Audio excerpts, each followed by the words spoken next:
Учествувавте ли во акцијата за Смилковско езеро? Па да, тоа се случи после сознанијата на службиве, се лоцира и едноставно ги запсивме луѓето и можам да кажам и да критикувам на политичките игри пред неколку години, каде што Смилковско езеро се злоупотреби во политички цели. Не напаѓам никого, али се злоупотреби, бидејќи учествувајќи на тие состаноци на високо ниво, каде што беа присутни врвни старешини од политичкиот аспект од албанските политички елити, учествува на состаноците и луѓето беше кажано, и веројатно е така, тој и сите го тоа дискутира, дека тоа е тоа.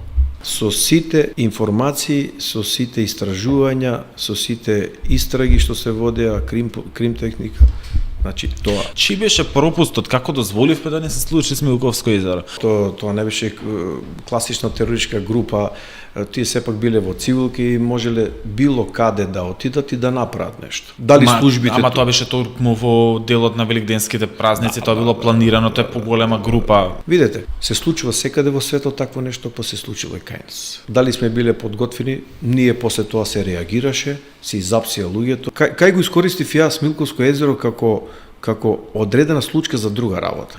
Многу пати, бидејќи 2008 знаеме, беше економска криза. Јас многу барав прием на луѓе пополна на специјалните единици и Ебар и Тигар. Бидејќи луѓето стареа. Ако не преземеме мерки, ќе бидеме пензионерска единица. Пари се немаше. Смилковско езеро, јас лично го искористив. По трет пат отидов и му реков, директоре, ако не примиме луѓе, единиците може слободно да ги распаднеме. Сврти телефон, Турмјалко се јави на министерката дали ќе се види со братуче Груевски и пренеси му, ќе се видиме ние брзо, мора да се одвојат пари за 330 луѓе. Мене ми кажа, направи норми и така се случи. И затоа во јули месец 2012 правевме физички проект и може да се пофалиме на рейтингот на МВР и на единиците во тоа време. 8.500 кандидати. Антонио се замери со цела држава, со сите роднини, затоа што 7.500 луѓе паднаа на проверки.